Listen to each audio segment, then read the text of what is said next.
Hi, I'm Vince Faust. I'm in the office of Laura Wall, and she is the Executive Director of the Coalition Against Hunger. It's a lot longer, but it's a mouthful, and she'll tell me exactly what all that means in a minute. Hi, Laura. How you doing? Good. Thanks for having me. Thanks for coming by.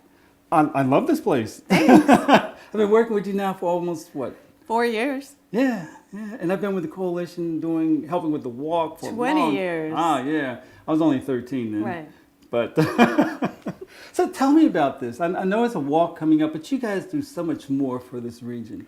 We do. Our mission is to alleviate hunger in the greater Philadelphia region. It's a big mission. We take it very seriously. And we have a lot of programs that really help to drive that mission. One of the things we do every year is the Walk Against Hunger. This is our 21st year doing it. We're very excited because it's going to be at the Link this year. We're partnering with the Philadelphia Eagles, and the people that come out for the walk get to walk around the field and swoop, and the cheerleaders will be there. It's terrific. It's a family-friendly event, and we do it every year because it's a vehicle for food pantries and soup kitchens and anti-hunger organizations to raise the funds that they need to do their work all year round. So tell me, how does that work? I mean, you do the walk, people donate money to the organizations, or they devote it to you? Or Both, actually.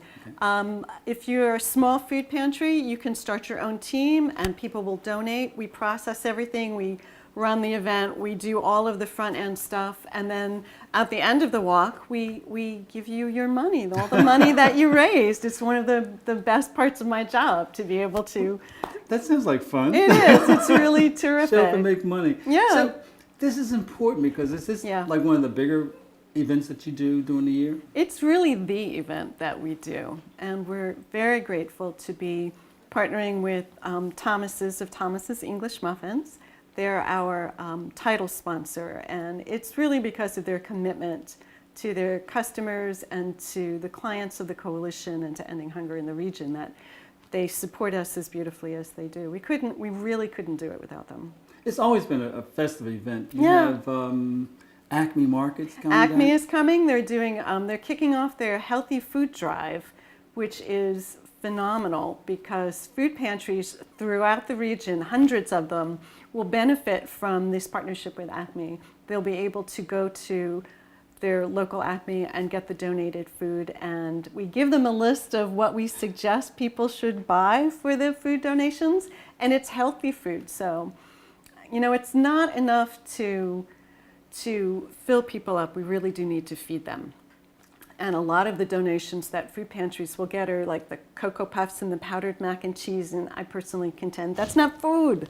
It's filler, but not food. It's filler, right. So we're, these kinds of food drives will bring in tuna fish and peanut butter and whole grain pastas and whole grain rice, and it's stuff that's expensive, and it's a real boon for the programs that get the donations. So do people bring food to this event? Or? No. Logistically, that would be really tough. The walk is really just sort of a witness against hunger. So everyone comes together and we walk, and it's about 2 miles, and it's a real presence to have everyone walking together unified against this issue, which is wonderful. And it also raises money, which is terrific, and it's super fun.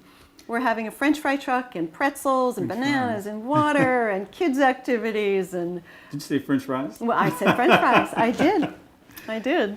So are there any other places in the country that are doing walks like this? Is A this lot of them concerted do. effort? Yeah, they're not connected to us, but I know there's a huge one in Boston. There's one in Atlanta.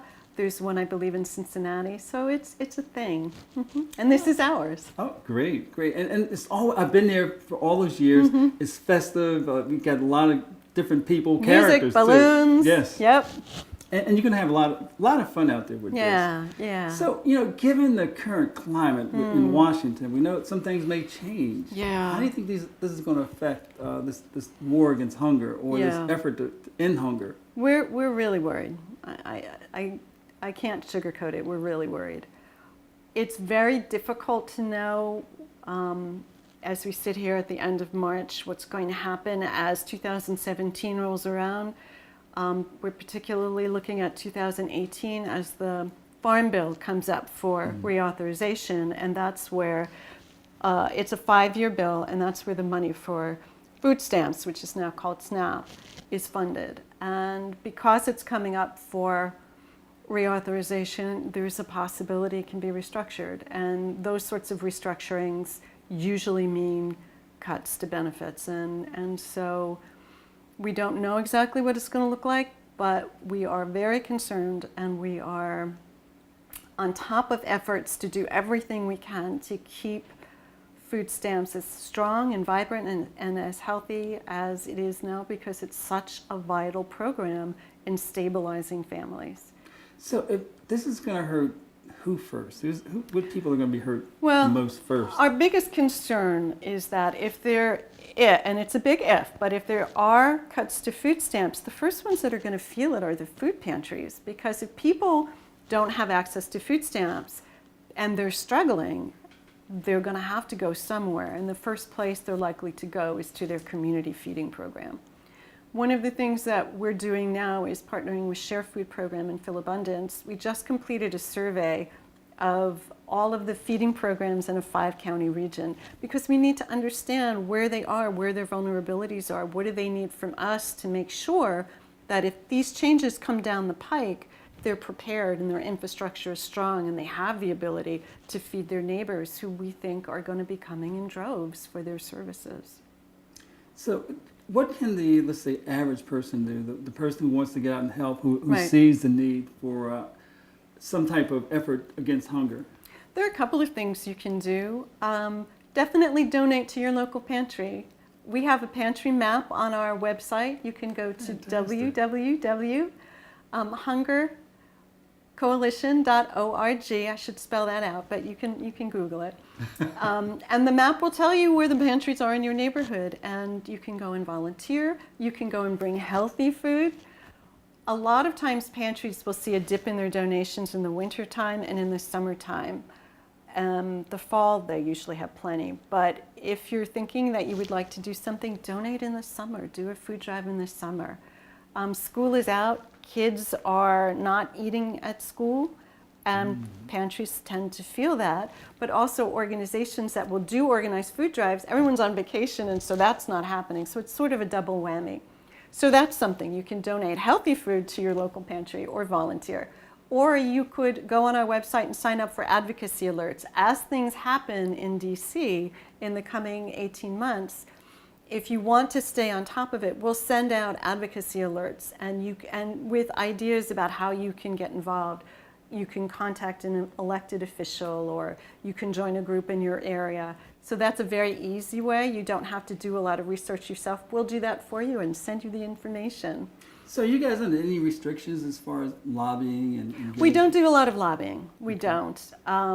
We do a lot of advocacy, which is public education about SNAP and what it is and why it's vital and who's using it. And we work with elected officials a lot so that they'll know how many folks in their district are using SNAP and how many food pantries there are in their district and what kind of a volume they're seeing. So we're able to be really a partner with our elected officials to say, hey, this is what's going on in your area, let us help you.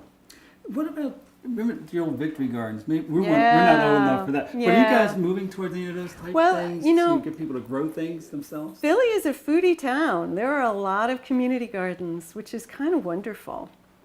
And it seems like in some neighborhoods like Fishtown and West Philly and a number of other places, if there's a plot of ground and it's not being used, there's a garden. The millennials will go out and plant stuff, and it's beautiful. So that's happening a lot. And what we're starting to see, which is kind of a very cool trend, is that schools are having gardens because it teaches kids where their food comes from, which helps increase healthy eating and just a deeper understanding as they get older. And then a lot of congregations are doing that too. And they're connecting they're connecting neighborhood pantries with those gardens. So it's not enough to keep a pantry going, but it's certainly a nice surplus. So I hear you talking about churches. Is there a big faith-based huge. effort too? Huge. A lot of the pantries, and I think I mentioned earlier, there are 827 feeding programs in this 5-county region. a lot of them are based in churches and mosques and temples. Faith-based organizations play an enormous role in alleviating hunger in our region. Absolutely. They really are in many ways the drivers of some of the most progressive, most boots on the ground, and most impactful work that's going on.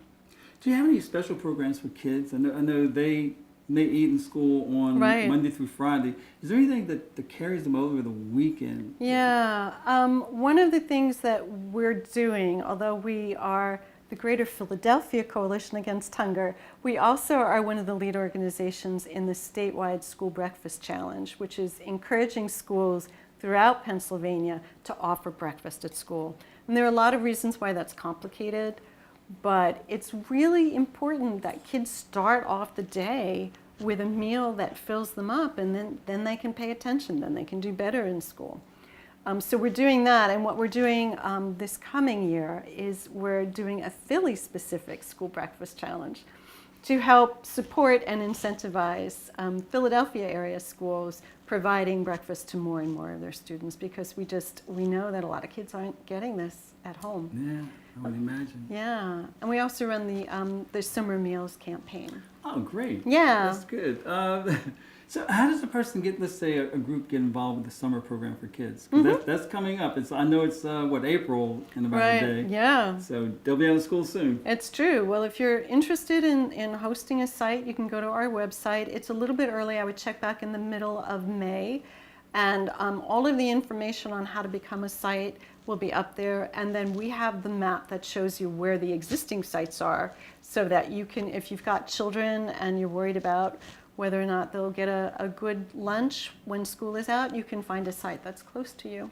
Oh, great. One of the interesting things we did last year is we realized that there was a week at the end of June when school was out, but not a lot of the sites were up and running. And then again at the end of August when school hadn't started yet, but a lot of the sites had closed down. And so we partnered with a firehouse in Olney, and we actually ran a summer meal site.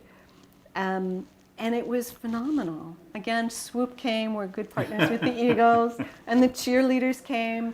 But we did no word of mouth, and we had 35 families participate, because a firehouse is a safe place. It is. And people felt very comfortable sending their children there, and the firehouse loved being able to connect more deeply with the community in that way. And so we fed a lot of people, and we provided some nutrition education and really fun games, and kids got lunch. So with SNAP, how does a person qualify for that? It's it varies, and the best way to find out if a family would qualify or if an individual would qualify is to call our hotline. We have bilingual hotline, and they'll screen you. It's a fairly complex process, and it would be hard to explain it. But if you call the hotline, we go through this process and we'll screen you, and if you qualify and you're interested, we can help you submit the application online. And then we have case management in case something goes wrong. So something always goes wrong. Something always goes wrong. And you have to hold their hand sometimes. I know. And people aren't as computer savvy as we'd like for them to be. Right. So now, if you had one thing to say, let's say to the community about getting involved and helping out and making them aware, what would you say to them? People feel frustrated sometimes and hopeless that the world isn't the way they want it to be, their community isn't the way they want it to be, and they don't know what to do. There are a lot of things that individuals can do that can have a real significant impact. And I would say, check out our website, call us up. You can volunteer at a food pantry and really help to feed people, or a soup kitchen. You can do a healthy food drive so that you know that families that are coming for emergency support in food or getting food that's nourishing.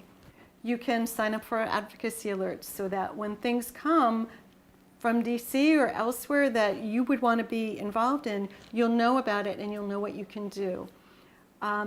Talk to your friends and neighbors, organize. There are a lot of ways that you can have an impact, and there's so much going on in this city, so many really wonderful things that it's not that hard to do. It's really just hard to know where to start. And our website is a great resource. There's a lot of information there if you want to get involved, and I think everyone should get involved. great website. You know, my Thank picture's you. on it now. Yes, that's right. Your photo's on it. But I want to thank you for granting us this interview. Oh, and thank you for hopefully we can coming. do some other things later on in the year. Yeah, that sounds great. Thanks. Thank you. I want to thank Laura for the interview. And I want you to join me April 8th for the Thomas's Walk Against Hunger at the Lincoln Financial Field. We're going to start out at 8 o'clock. I'll be there, Swoop will be there, the Eagles cheerleaders will be there, and I want you there. Thank you.